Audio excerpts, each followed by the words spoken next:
time for this week's CEO's blog, and John, we talked about Darren Binskin last week, and now he's back in this edition of the CEO's blog.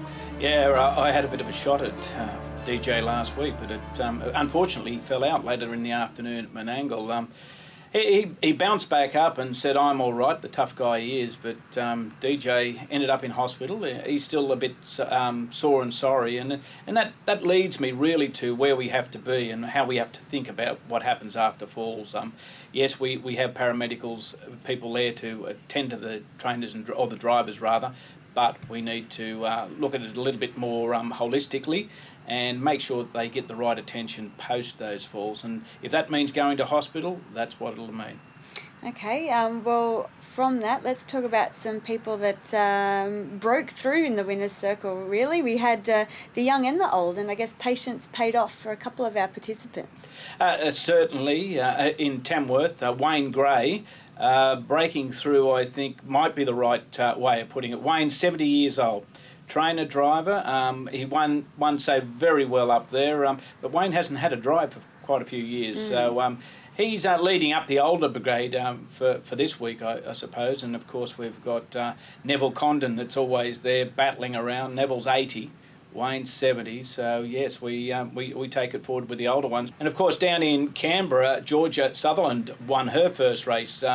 She's not a 70-year-old, she's more like a 20-year-old. But anyway, we've got both ends of the spectrum there in harness racing, and it's great to see. It's great to see the older guys still competing very well and competitively, and of course the younger people coming through. All right, talk about competing, into Dominion time right now. Tiger Tara, he's our flagship horse over there in Western Australia.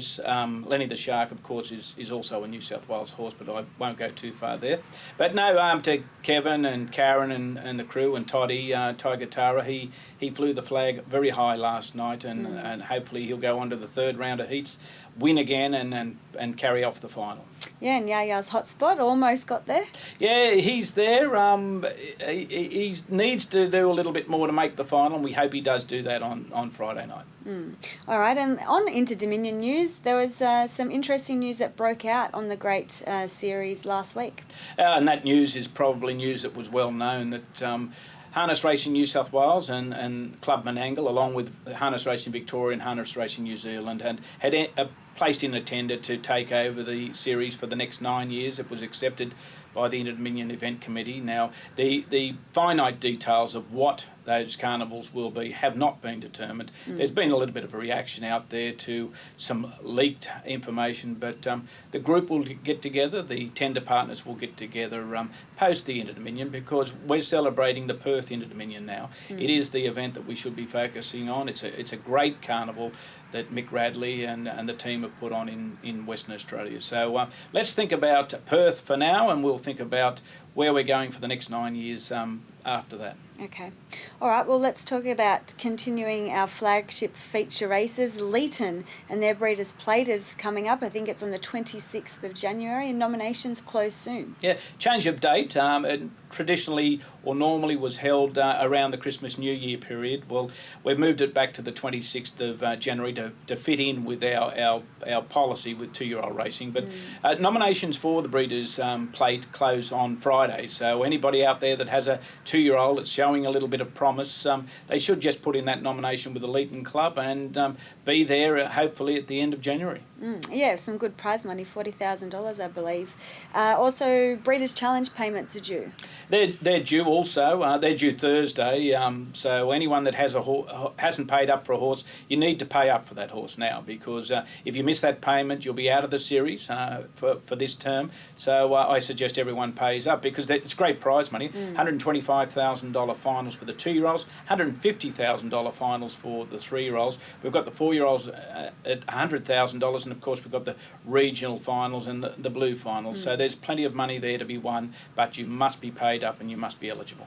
Okay, let's talk about Young. There was a bit of an issue last week with a late finish at Young last Friday night.